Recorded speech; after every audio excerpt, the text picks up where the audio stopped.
Are we live? I think we might be. And we're live. After 4 very long and somewhat eventful weeks, whether it be the Brett Kavanaugh crap, which is still ongoing. I just got an alert on my phone saying the FBI had indicated the White House stonewalled them on something in their investigation. The party political conferences in this country, which led to the uber cringy dancing. And then, of course, other stuff like that. By the way, I know that I mock Theresa May's dancing, but there was one of Jeremy Corbyn dancing.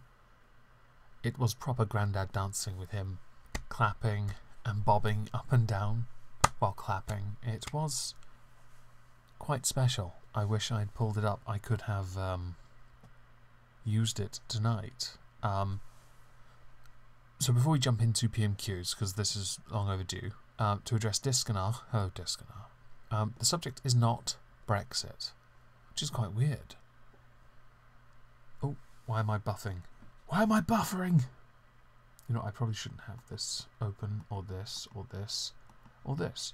I have too many tabs open, I do apologise. The subject of today's PMQs is austerity. I didn't actually think we'd move away from Brexit so fast, but as it turns out, we have. Which is good. I mean, there is one question I did hear when I was watching PMQs. Kenneth Clark, the Right Honourable Learned Father of the House, that is his title. Father of the House. He's the longest serving MP that is still active. And he asks a question about Brexit, about the Chequers plan, I believe. And because of that, I do want to address it when we get to it. But there is a small problem. Okay, so I do have the video of PMQs, but it wasn't from the UK Parliament channel. In fact, they haven't actually uploaded it today. It's actually not there, which bothers me a little bit because using them and them not doing anything with it means that I'm less inclined or less likely to get a copyright strike on my channel. But this wasn't done by them today. It was done by, by The Independent. They live streamed it, and it's still on their channel. So we're going to play the live stream that The Independent did from their channel of PMQs. So before I start, hello, Echo, Goat, Wolf, Vomit, Stargazer, Any Jake, and Horny Hippos. Hello, everyone. So let's dive right into this because, it doesn't start the usual way with the speaker saying, questions to the Prime Minister, because this is the Independent's live stream. I don't know if they are going to, on their 17,000 subscriber YouTube channel, going to have that instant copyright claim on it, which is what concerns me. Hopefully they won't. Hello, Prospero. Hope you're good. Let's start. They're representing the breadth of the 50,000 regular. That this week the UK hosted the first meetings later today. We're going to do one of the 2 planted questions. Well, I say 2 planted. We're going to do the one legitimate question before Corbyn. There are 2, but the second's a plant. We're going to answer this one that comes up first because it's quite interesting. Joanna Cherry. Mr. Speaker, the Polish community have long made a valuable contribution to Scottish society. They took your jobs! My Polish constituent is a young man who's lived in Scotland since he was 6. I hope he integrated well then. Yet when he applied for job seekers allowance last month, he failed the habitual residency test. Now this is the part that I'm intrigued by, and why I make the snarky little remark about integration. You see, the habitual residency test is something a lot of people have to take, and it's basically, it's considered a form of immigration control, I guess. It applies to people who are, it's for people who basically, it's carried out on most EEA nationals. EEA is European Economic Area nationals, so anyone from continental Europe and Scandinavia would have to apply for benefits. In our country, you have to meet certain criteria, and it basically comes down to you must show you have the right to reside in the UK. And if you intend to settle in the UK, Isle of Man, Channel Islands or Ireland, or more commonly known as the Common Travel Area, and make it your home for the time being, this is known as habitual residence. Now, you can argue you have a right to reside if you are working, self-employed, job-seeking, a former worker, self-sufficient, a student, been living in the UK for at least 5 years, and have acquired a permanent right to reside, which, if this person's been in the country as long as you imply, this person would surely be entitled to, and it's surprising that he has not. A primary carer or a family member for someone with the right to reside. For him to fail the habitual residency test for job seekers allowance, it's actually quite astonishing. The Citizens Advice Bureau have a bunch of exemptions, and if you know how the decision is made on whether or not you have the right to reside or are habitually resident. But one of the criteria that doesn't crop up very often is about language, and this is one of those little things I have to point out. Some people don't integrate. Polish people, for the most part, do, though. I have noticed from personal experience. So I do find it somewhat astonishing that they didn't learn to speak Scottish or pre-Neanderthal. And while I was doing research for this, something quite interesting cropped up. I was listening to Nigel Farage's Hello, Puck Baker and Godiva. I was listening to Nigel Farage because Tiger Lily dumped it on the server, and I thought, I'll listen. And he made a point that actually falls in line with this. In this country, when he was debating someone, you can claim benefits quite quickly if you pass this test. Very quickly. In countries like Australia, though, you have to pay into the tax system for a number of years before you are entitled to apply for state benefit or assistance or aid, or whatever you want to call it. Welfare. Let's call it welfare. So I think it's quite interesting that we have a very simple test in place, and it really is a very simple test. There is remarks always about immigration control when it comes to the test itself, but that's understandable. If you're going to be a permanent resident of this country, you have to make certain changes to yourself to fit in with this country's, quotes, cultural fabric. And a lot of it comes down to right to reside and a permanent residency thing. If he failed, this is where this man probably failed. And for anyone who's interested, I will link sources after the stream, because there's a lot of them and I can't be bothered to do it right now. So let's continue. Even the DWP cannot understand the Kafka-esque letter he's been sent. Like the Windrush scandal, is this the shape of things to come for EU? Oh God, the Windrush scandal sounds so much cooler than the Polish ticket jibs scandal. I'm sure there's a better name for that. EU citizens in the United Kingdom. Snide remark aside, as far as I was aware, and I was watching select committee stuff before this, in fact, and the subject, and it comes up all the time in select committees, about the rights of EU workers and non-EU workers and how that will work when it comes down to their rights and whether or not they're permitted to stay. The government has maintained a position that they want to protect both the rights of those UK nationals in the EU working, and vice versa. They want to protect that. It is in their best interests, or vested interest. They have a vested interest in protecting this.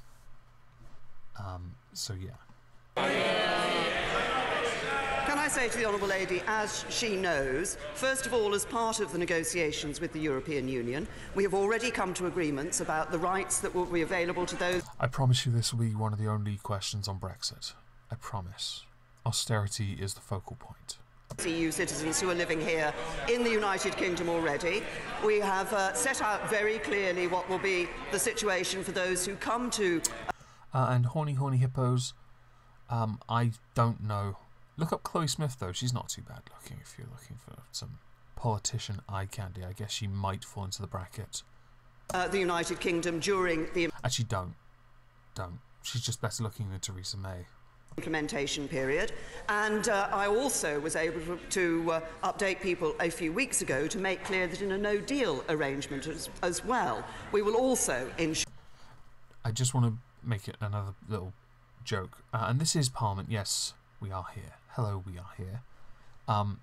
If you put a wig on the coconut to the right of Theresa May, yes, I said coconut, but only because he used it first and it was hilarious.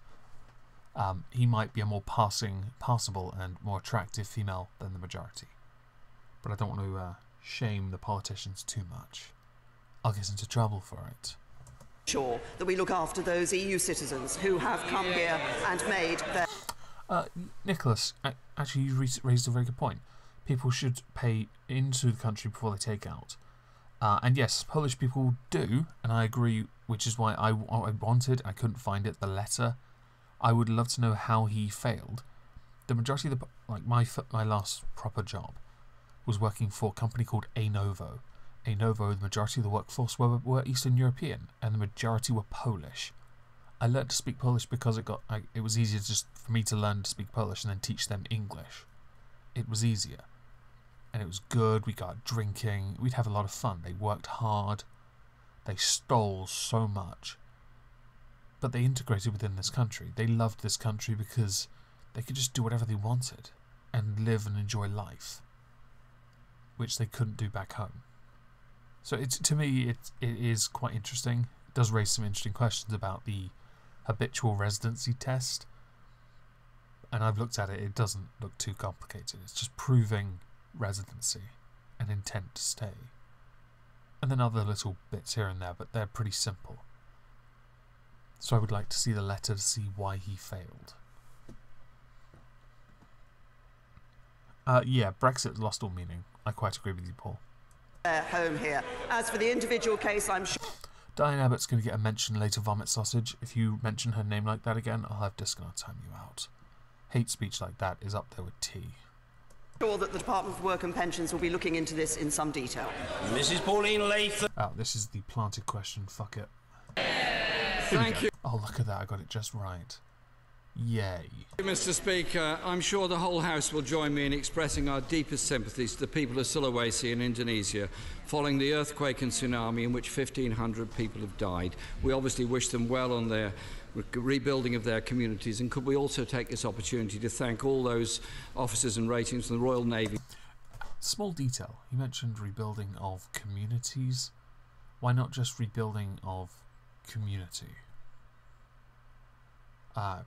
You know what, maybe that's too small a detail. Hello, Katie. Who did so much to help during the emergency at that time. Mr. Speaker, today is World Mental Health Day, and today there are 5,000 fewer mental health nurses than there were in 2010. The Prime Minister said last week that austerity is over. Not entirely true. I believe what she said was, the end is in sight. This is I don't recall her saying, austerity is over. I recall her saying, the end is in sight. I don't believe that means austerity is over. I believe it means within the next 2 to 3 years, austerity will then be either phased out, in favour of what is more commonly considered by conservative politicians a responsible approach to fiscal policies. And I believe that's also a quote from later on, so it might be what she says. Maybe? Let's just press play. Oh, you are finally on time. Congratulations. When will austerity be over for the mental health services? Okay, this is a remark to the fact that since 2010 there has been a decline in people working in mental health, and I'll have to pull up the numbers. Okay, so the claim is that there are 5,000 fewer mental health nurses since 2010. The conclusion, based on certain research, is that this is true. Just looking at mental health nurses and excluding those that worked with learning disabilities. And as NHS Digital publishes the figures, it uses a broader definition of mental health nurse, which includes both groups. This is the part that makes it a quite Yeah. Okay, so the numbers have increased because of both the numbers by 7,000. It's adding them together. There is a government drive to increase the number of nurses, but it's gotten to the point where, or where is it? There's a table. That's not what I want. Oh yes, the number of places for trainee mental health nurses has increased, but it won't lead to more nurses actually working for the NHS. That could be for a number of reasons. Private is of course something that pays better, but also the requirements and the workload itself. A lot of people, while saying they are passionate about a certain field, would want to be financially rewarded for their job. That is understandable. I had this discussion the other day when someone, one of my sisters, she does a similar contract to what I do. The difference is, she gets paid minimum wage. I get paid about £15 an hour. She gets essentially half of what I get, but her standards are higher. And when they approached me to do the work, I declined on the grounds that not only was the workload harder, but quite frankly, why the fuck would I work for minimum wage when I work so well to a reasonable standard, an attainable standard that still falls within the 5-star hygiene rating, and earn twice as much, and also work less hours? As we all know, I am a supremely lazy person, which is why there are 50 tabs open right now for all the sources I gathered today, just for this stream, because I'm so damn lazy. Where's my tea? I need a tea, wench. Fuck it. Yeah, so there's another little complaint as well. Even if there were more people, even if there were, try again.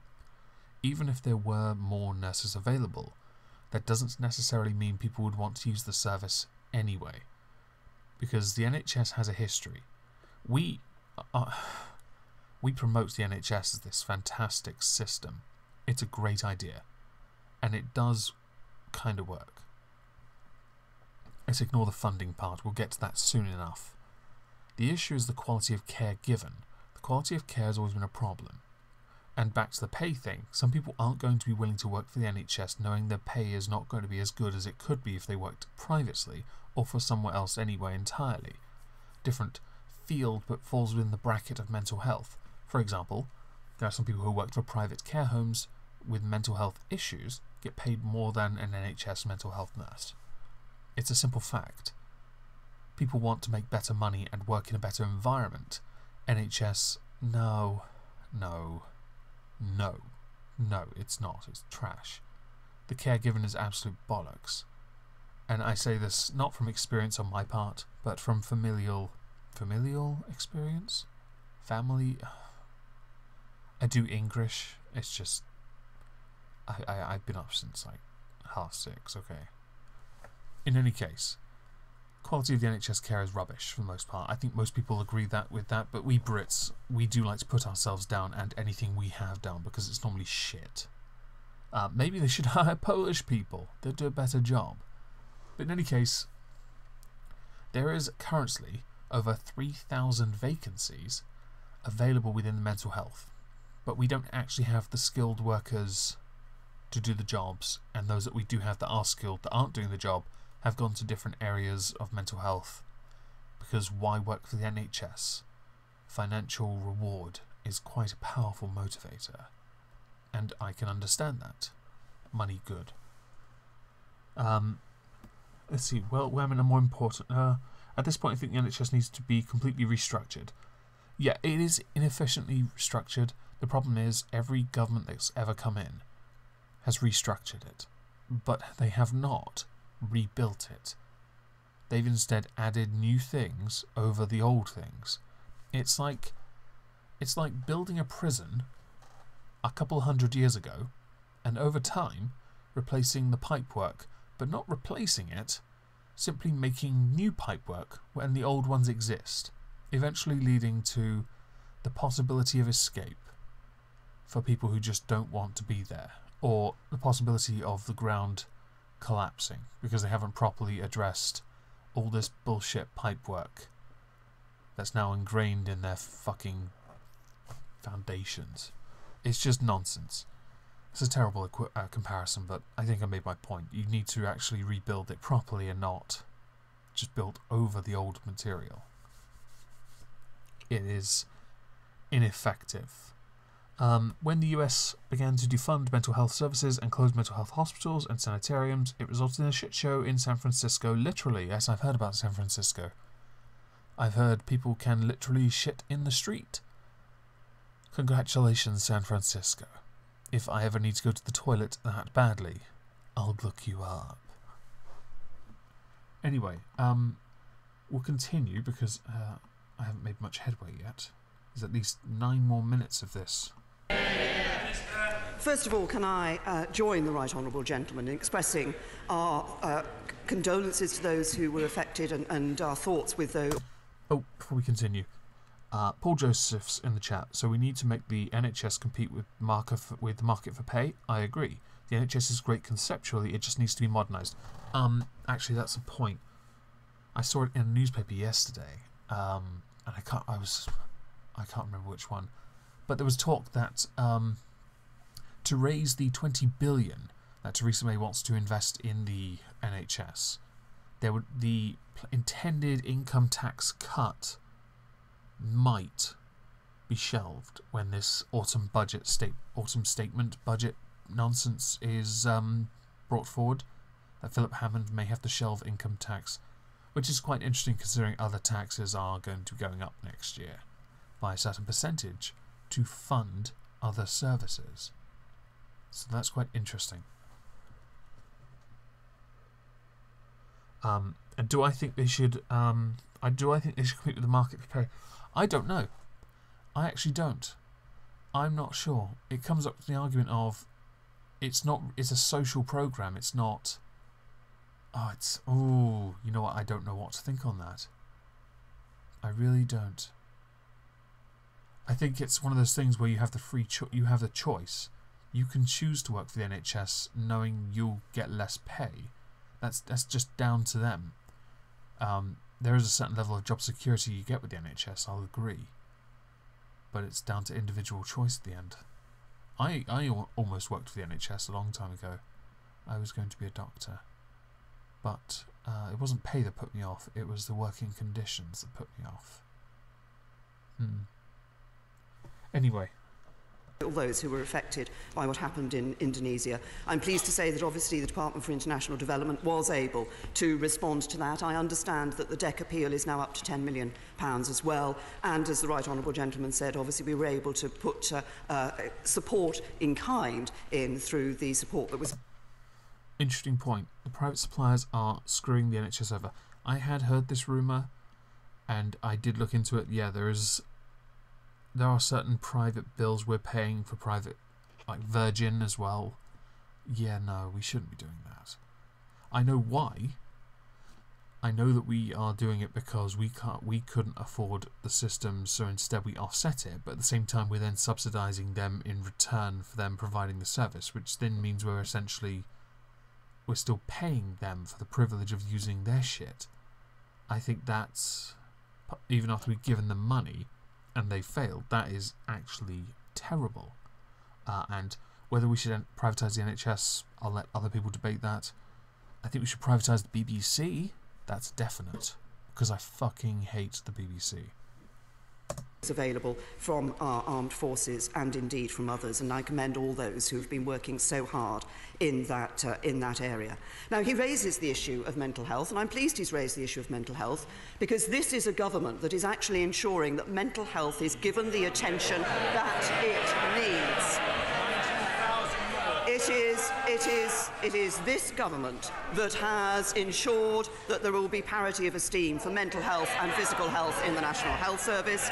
Right, I need to quickly address this. Parity of esteem. So for those that don't know, this is basically for you. Parity of esteem is defined as valuing mental health equally with that of physical health, which will result in those with mental health problems benefiting, quotes, benefiting from equal access to the most effective and safest care and treatment, equal efforts to improve the quality of care, the allocation of time, effort and resources on a basis commensurate with need, equal status within healthcare, education and practice, equally high aspirations for service users, equal status in the measurement of health outcomes. And this actually raises a very interesting point.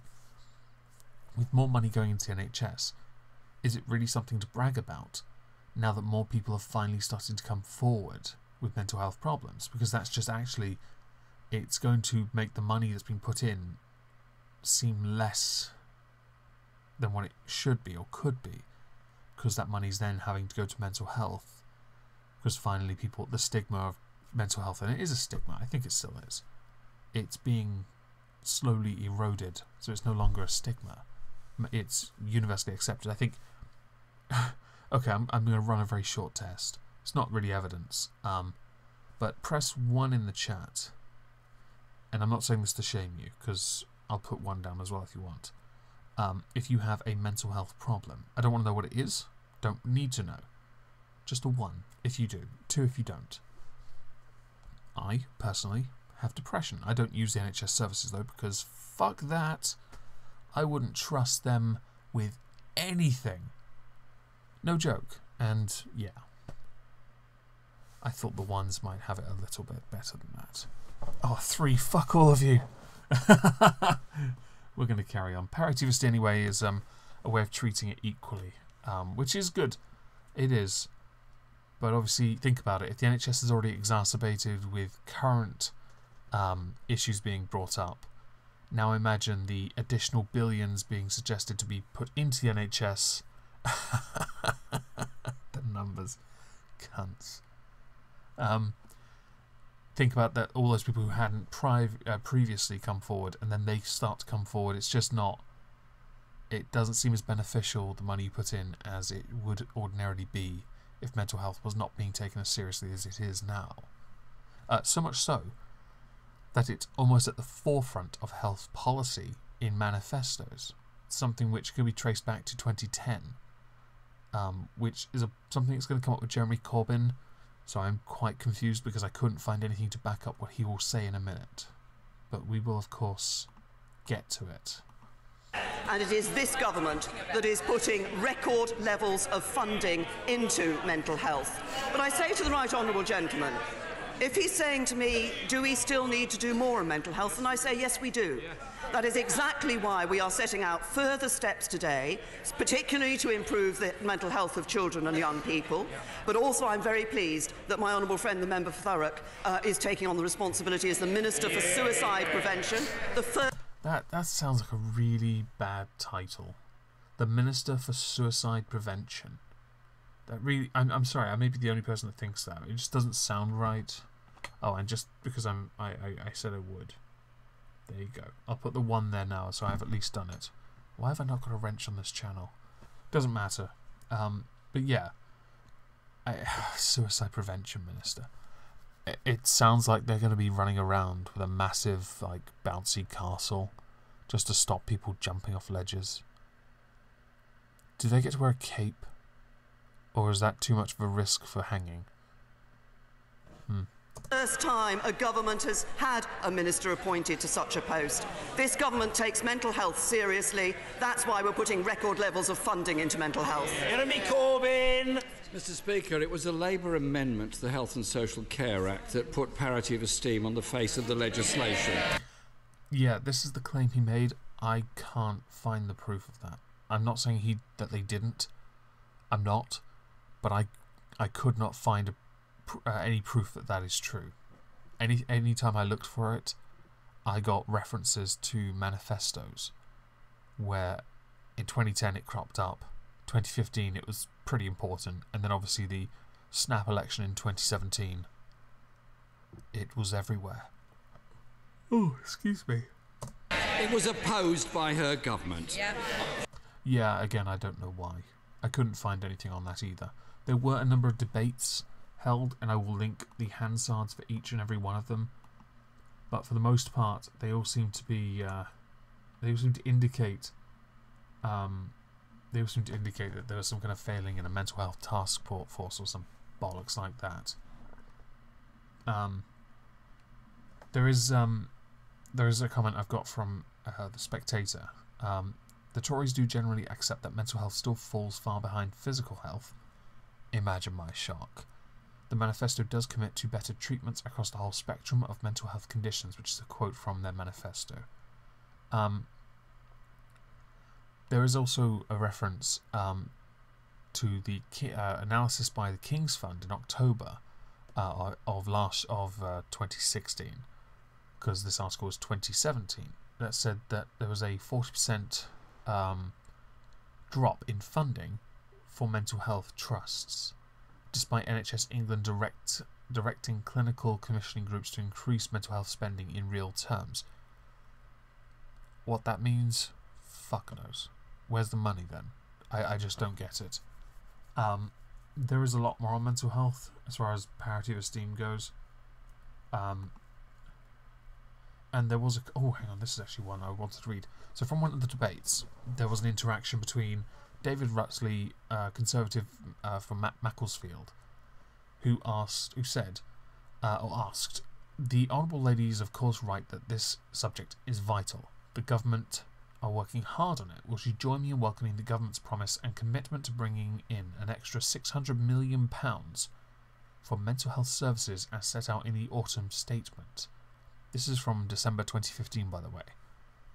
Luciana Berger, the shadow mental health minister, said, "My concern partly rests on the fact that given the cuts we saw during the past 5 years, which had to happen, people can deny this all they like.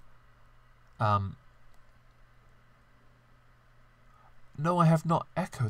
I didn't know that. Have you seen Sky News already talking about how suicide minister made jokes about killing herself?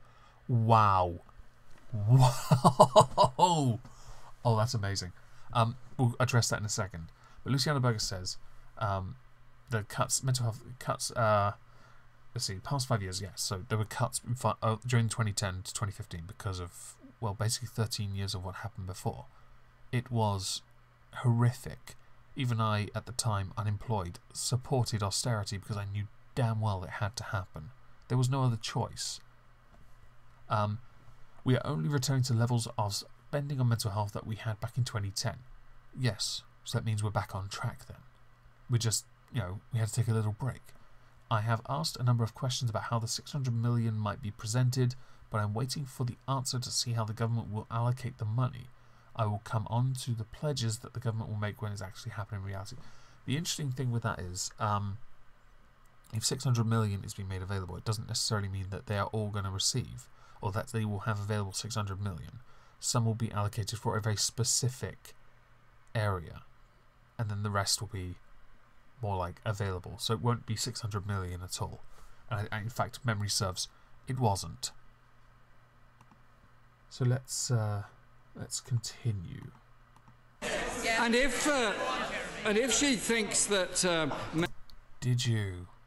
I will address this now then. Let me go and quickly find it. Suicide minister.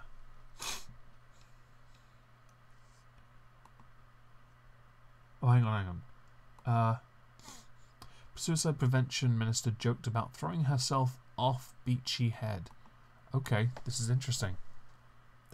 Jackie Doyle Price said in 2014 she would sooner jump off the notorious suicide hotspot than defect from her party.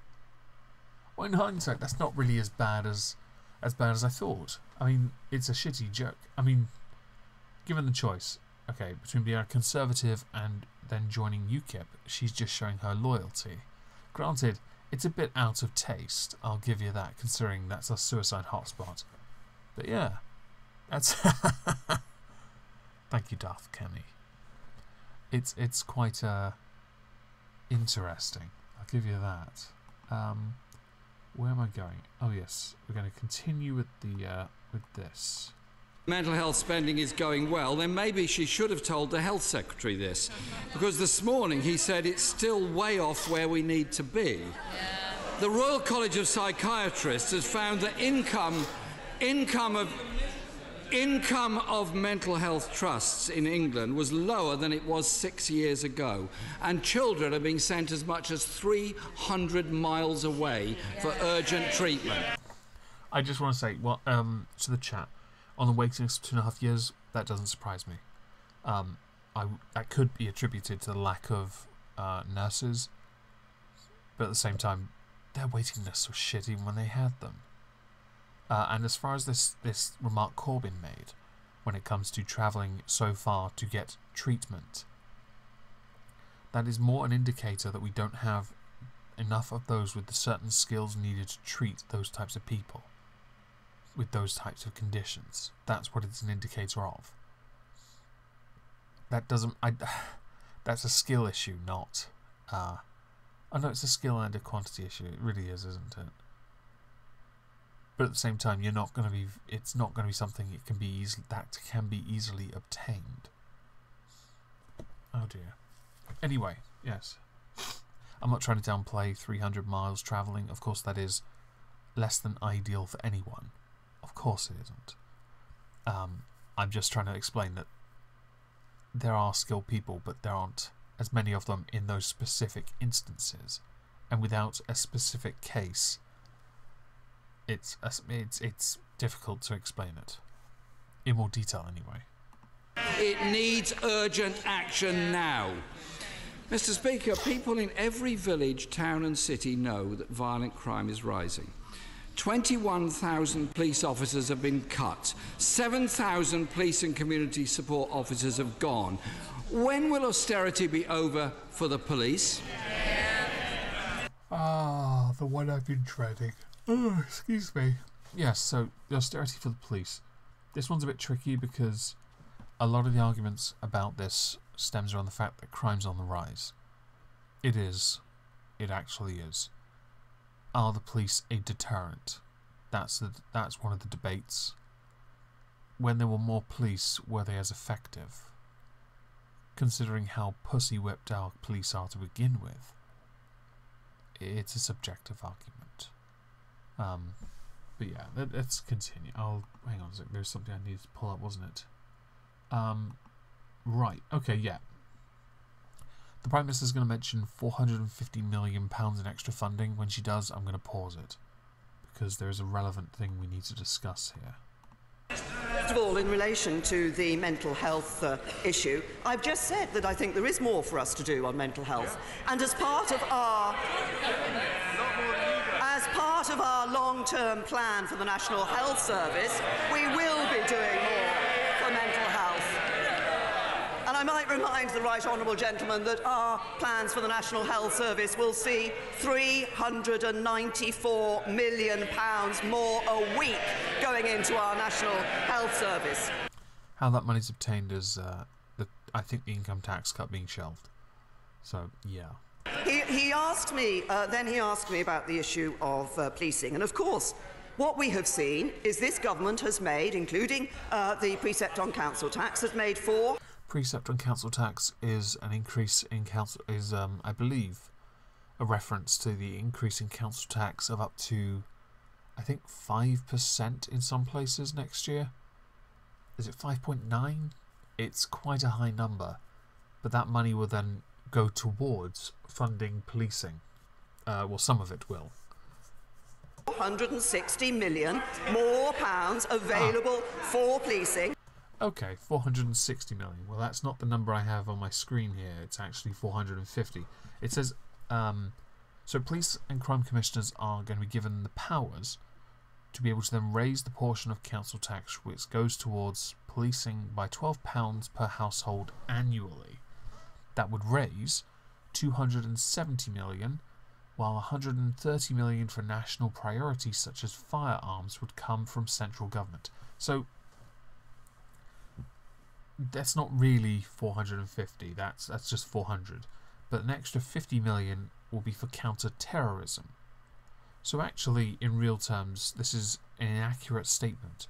You've bragged about having 450 million, but only 270 million is of any use. Now spread that across the country like butter. It's not as grand as it sounds. Especially when you have to you leave quite a large dollop of butter on London, because London is shit and it has so much crime. Honestly, I think they're carrying the flag for crime right now. I think they're beating Liverpool. Liverpool, fucking let's have it, cunts. Yeah. In any case, the 450, or in her case 460 million as she put it, is not as grand as she says because, well, yeah. And this allocation, which is raising from council tax, which then obviously is the reason governments have granted consent for some councils to increase council tax, is a problem. Where am I going? Yes, let's continue. No, not that. Yes. Stupid mouse! In this current year. And if he's so concerned about funding for policing, why did the Labour Party oppose that extra money? Yeah, okay, so I actually looked into this, and I think it might have a source on it. Police funding. Oh no, there was a debate in the Commons about it. There were assertions made about loss of police numbers, police staff, community support officers, but the debate went on forever and I couldn't be bothered to keep scrolling through it to find the remarks about why Labour opposed it, but I will link it for people who are interested in looking at why the Labour Party opposed it. It is referenced in this somewhere, but for the life of me, I just can't be asked. It is hours upon hours of debating. Seriously. Mr. Speaker, if austerity is over for the police, then... Oh, and goodbye, Paul Josephs. Bye. It doesn't seem that she's told the Police Federation about this because they are currently taking the government to court for failing to implement the decision of the independent pay review body. Right, this, and I've got this source somewhere.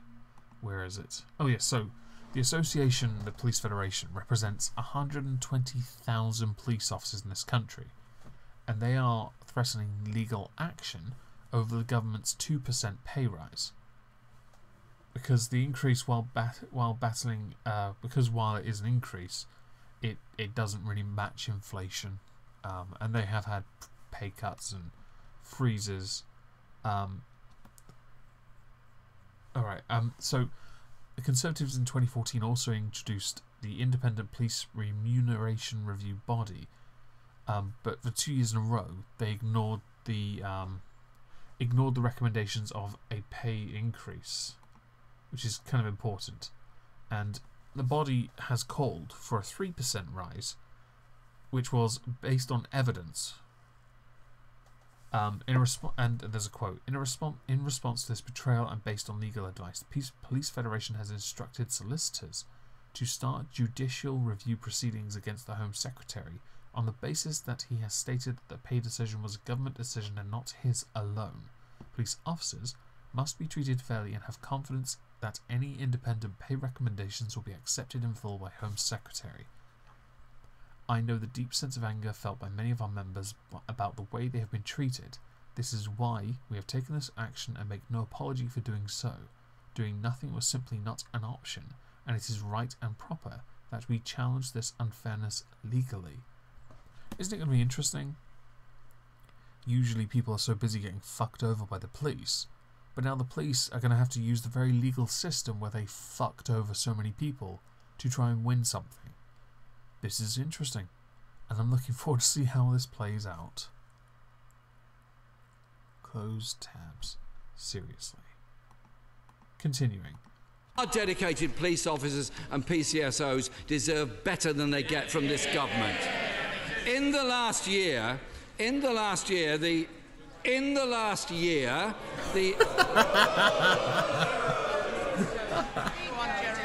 Thank you, Mr. Speaker. I did, Paul. It is absolute bullshit.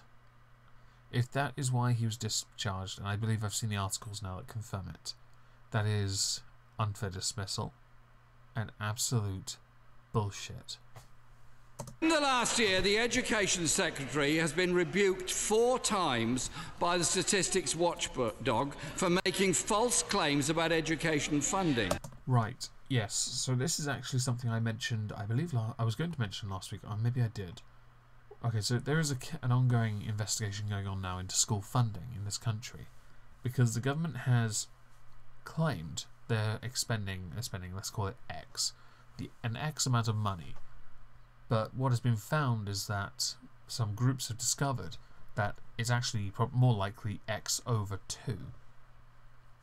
In that some of the money has been, some of the numbers have been fudged to look that big by adding in things like tuition fees for university students. And this is from the UK Statistics Watchdog, who've claimed that the Department of Education have misrepresented and exaggerated these numbers. In a letter to the Education Secretary, the dickhead you see on the screen now, they said they had serious concerns about the department's presentation and use of statistics, with a quote, "For a department that is in charge of the nation's numerical skills, it is getting embarrassing, and ministers need to get a grip." The Statistics Watchdog has launched an investigation into education ministers' claims for high levels of school funding by international standards, when it emerged from BBC reports that spending figures included other non-school and non-government spending.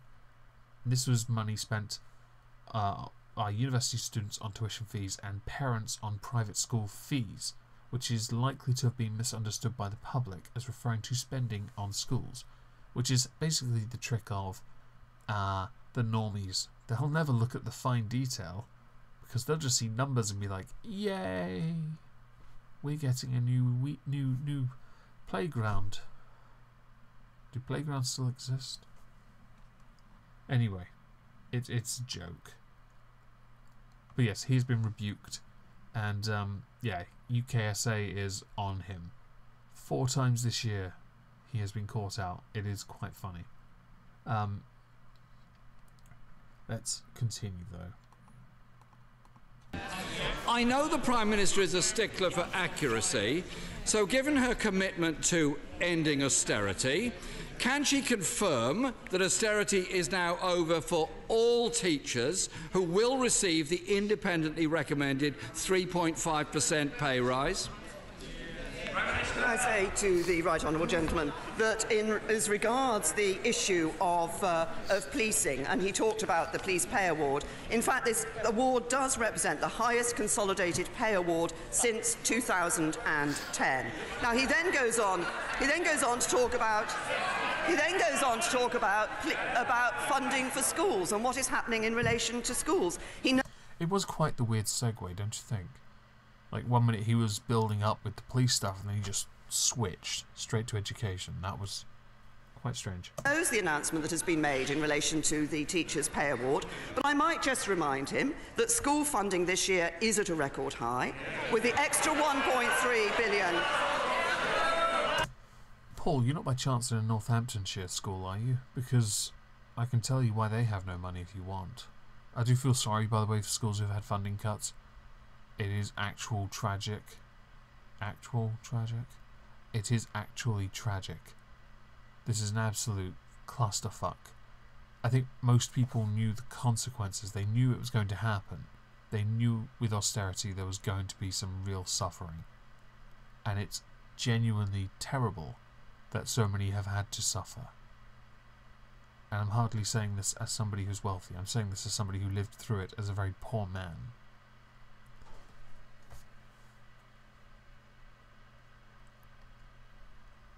Not that. Look at that picture. That is almost demonic. Shit. With the extra 1.3 billion we've put in this year and next, per pupil funding is being protected in real terms. I recognise the pressures that schools are under, but I also recognise that we now see 1.9 million more children in good and outstanding schools. This bragging crap. We're going to let her finish in a minute, but I really don't care. I appreciate that more people are in better quality schools, producing better students, and yeah, generally that's great. Of course it is. But we already have statistics that show that, and it's the whole argument of relative and absolute again with poverty, that plays a part in education as well. Outside life has a part. It's not right to brag when we still have a lot of issues that lead to these problems in education. And if the funding's not there, then what the fuck do you have to brag about with academies? And I know you want academies. The results are there. Obviously, there's something good there. But it's not a bragging. It's not worth bragging about. I really don't think it is. Compared to 2010, and part of that is because of the reforms we've put forward into education, including the free schools and academies, which the Labour Party would abolish. Jeremy Corbyn! Yeah, that's actually an interesting thing. If you oppose something, a system, let's go with that and universal credit, right? And we then roll it out, and people use it, and then you abolish it. Don't you just add to more problems at that point? If the system in place produces good results, and we'll get to universal credit later in this, because there is some to that. But if, say, the education one, for example, the academies are producing those results that are defeating the what do they call local comprehensive schools? Local schools, let's call it that. Then you have to respect the system and consider continuing using it, maybe changing terms perhaps. I remember a few schools where I went to uni were being changed to academies, and they were absolute dives. They were literally Haiti. But when the academies moved in, they rebuilt the schools, and now they're some of the best. It's an indicator that somehow it does kind of work. It's difficult. Oh, it's so annoying as well. I don't want to support that kind of crap.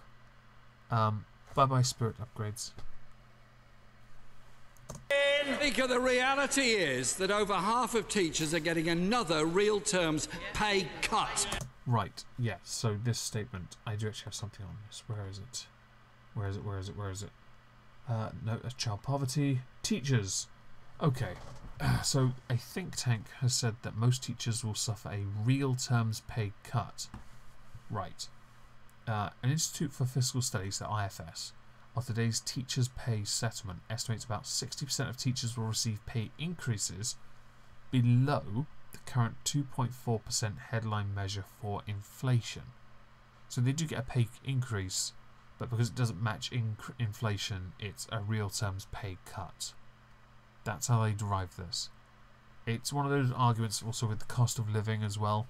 But also, I noticed when I was looking at this, some teachers, when they start, earn absolute fuck all.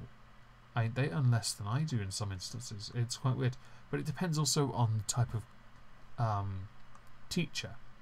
Because you've got some classrooms in England and Wales where it's been claimed that they are to receive pay rises of up to 3.5%. But then obviously with Institute for Fiscal Studies saying that 60% get between 1.5% to 2%, it's quite unusual. Schools in England, for those that are interested, are going to receive an extra 500 million to cover increases, mostly for the teachers' wages. It's a shame really though, because obviously most would want that money to go on books, but you know, you've got to pay the teachers well for them to do a good job. Now there's a reference to Paul Whiteman. He's the leader of the National Association of Head Teachers, who said staff getting below inflation deals would feel very let down as they were getting a real terms pay cut. It's this real term thing again. The teachers' pay deal will see a 3.5% rise, worth between £800 and £1,300 for many classroom teachers on the main pay range. And that's the thing, there are different brackets for different types of teacher. That's where the issues have arisen. And it's quite important. So for example, starting salaries for teachers outside of London, for new teachers that is about £23,000, with average pay for teachers at £38,700. However, teachers in the middle of the pay scale will earn about 10 grand less a year in this figure, so up to 28 grand. So that's where the interesting parts have arisen for that. Let's continue. next year. They've been subject to 8 years of pay freezes and pay rises capped below inflation. It's no wonder there's a chronic shortage of teachers, and the government has again failed to hit its recruitment target for new teachers. Yeah. The Conservative leader of Northampton, thank you, Raymond, said, and I quote, they couldn't cope with the levels of cuts. The Conservative... and before we continue, Zedric Jaramillo, are they really arguing against 3% pay raise? Most jobs here in America with a union give you 3% to 0.5%. Yeah, they are. But I think in this case the problem is that they've been promised this. And over the last 8 years they haven't had a proper pay rise because of austerity. But again, people who complain about this either don't remember why austerity was introduced or don't care. And I'm inclined to believe it's the latter, because it's such recent history. I know it's not like current year history, but people really do remember what happened. The Conservative leader of Somerset says, I feel abandoned. There are no solutions coming. Oh, so will the... He mentioned Northamptonshire council leader. Yeah, see, Northampton. I was sort of reminded of. I couldn't initially place why Northamptonshire County Council was something that stood out to me so much, and then I remembered that they had to agree to £65 million worth of cuts because of their fuck up with their finances. They fucked up so bad that other institutes had to step in to regulate, and they had to agree to this to live within their budget. For God's sake, at one point they spent 1.5 million on, quotes, unspecified projects. You cannot spend over £1 million on unspecified projects. It has to be declared. You cannot bullshit your way through this. Your Mickey Mouse Council racked up debt beyond belief. You're a joke, Northamptonshire County Council. Let us continue. Once I've closed the stupid tab that opened. There we go. The Prime Minister listened to her own council leaders and end austerity. I'm as far as butchering your last name goes, I'm all about butchering names. It's just lucky I could read. It's, yeah, luck. As she promised last week. She didn't promise it. She said the end is in sight. Stop it, Jeremy. Well, can I say to the right honourable gentleman, first of all, in relation to teachers in our schools. In fact, there are more teachers in our schools now, and we see more people applying to be teachers. And I recognise the very hard work that our teachers put in day and day out, and the good results that our children are getting are a result of their hard work and the hard work of their teachers. He refers to Northamptonshire County Council. Of course, the independent inspection was clear that failures at the council were not due to a lack of funding. We have backed councils. No, it wasn't due to a lack of funding. It was due to a lack of irresponsible spending. And the problem is minimum wages going up faster, making the wage difference between a job you need a degree in to do and working at McDonald's. Is it worth going into? Honestly, yeah, you're right. I know people who do far better without degrees. Live happier, more content lives without having to go into incredibly stressed environments. That's understandable. Who would want a more difficult, complex, stress-inducing, life-reducing job when you could do something simpler that makes you happy? Unless, of course, being happy for you is going to a very stressy environment. We have backed councils in England. Between 2015 and 2020, £200 billion are available to deliver the local services that... I should have addressed this. Gee whiz, Prospero. Did that austerity apply to Westminster and the giant Leviathan of government workers? I think it did to civil service, I believe, but not to ministers. Although ministers did, although unsuccessfully, oppose a pay rise, which is quite weird. Like, they actually opposed it. But I think some outside institutional body made it happen anyway. And I thought, you know what, if you didn't want the money, take it, pay your taxes, and then just donate it all to charity, if it matters to you so much. That their communities want to see. So we're going to see an increase of 1.3 billion in the money available to councils over the next 2 years. Extra money was announced at the conference in relation to, at our party conference in relation to social care, and councils have access to over 9.6 billion pounds of dedicated funding in relation to this. And there's a 31 million increase for rural services. Yes, we have had to make tough decisions. And yes, councils have been asked to make tough decisions. The reason we had to do that, was... No one likes to hear the reason why, but the reason why is very important. Because of... The reason we had to do that was because of the state of the public finance... Sorry about that. 1 second, because I did hear it, but I didn't see, because I was too busy chuckling, I guess, at my own laughs. 1 second. Scroll. Here we go. Right. Darth Cammy. Apparently the American media has forgotten the US isn't the only country in the world. Thanks for being informative. Thank you for your donation. Where were we? Oh, yes. And the economy, we were left by the Labour government.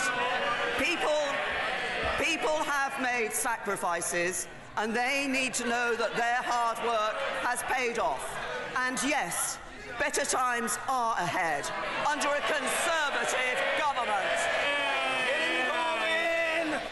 It might be a good idea, Mr. Speaker, if the Prime Minister took a few minutes out of a very busy day to listen to some teachers and the stress they're going through, and the number of newly qualified teachers that feel they cannot carry on anymore and leave the profession that they love.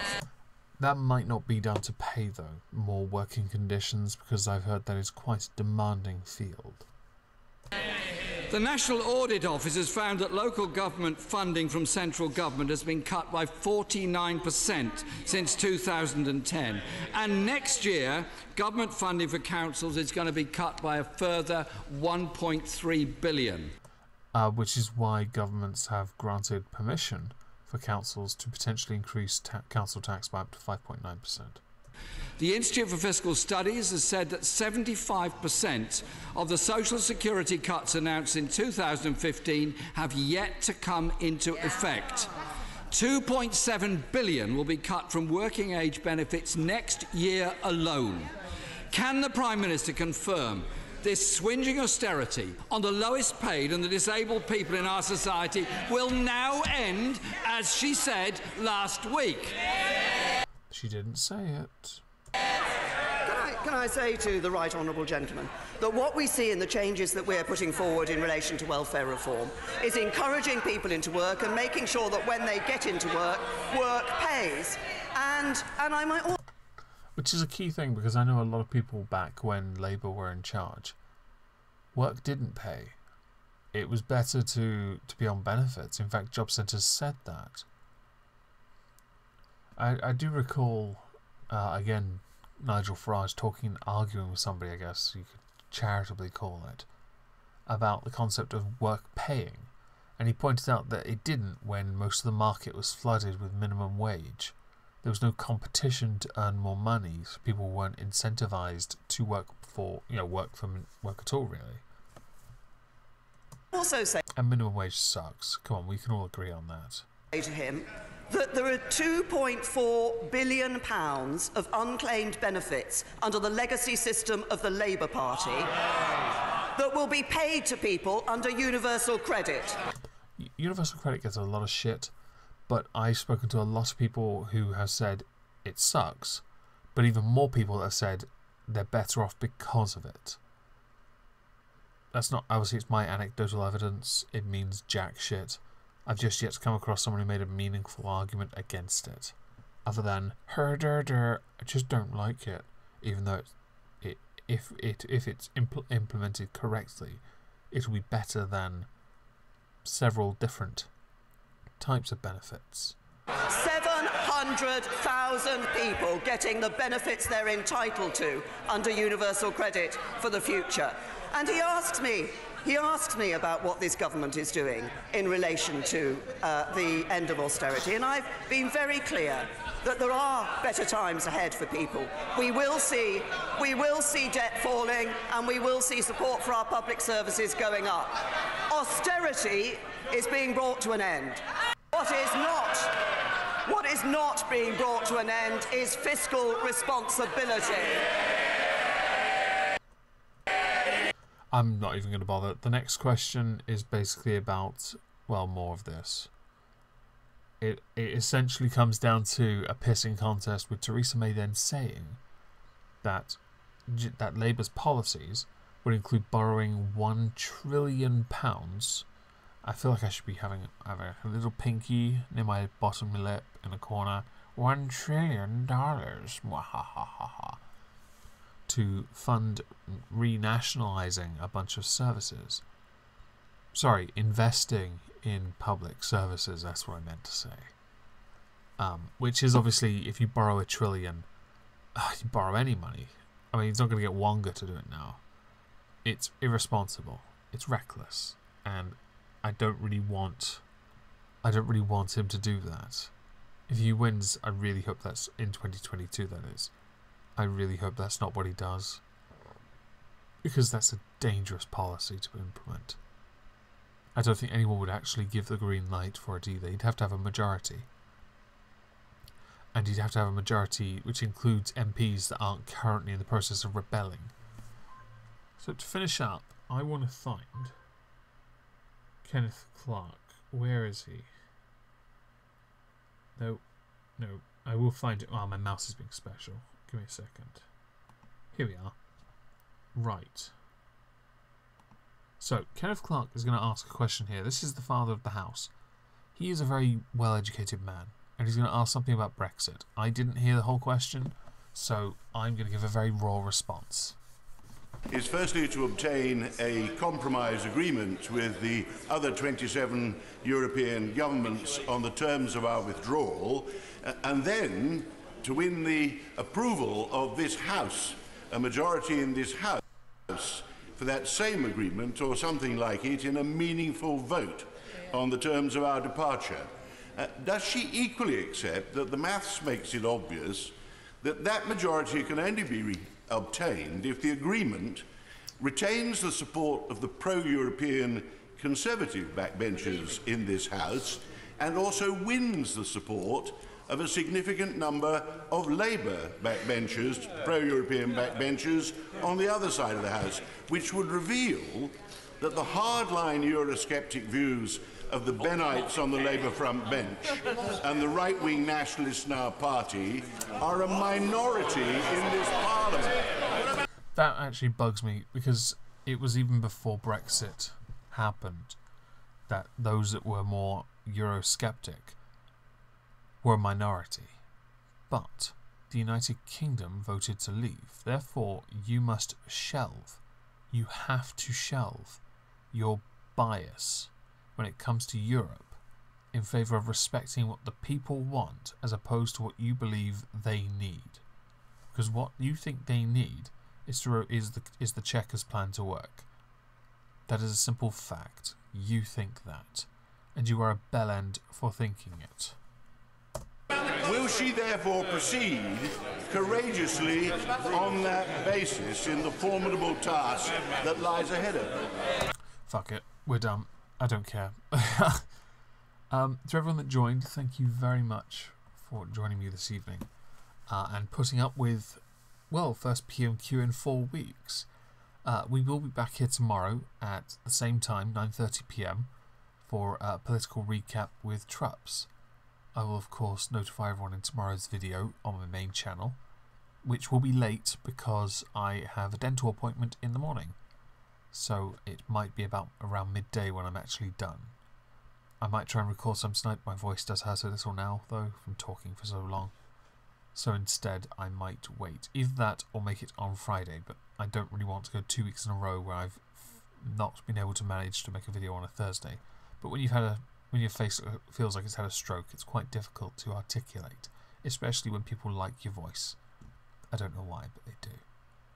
Anyway, thank you all very much for joining me, and have a lovely evening.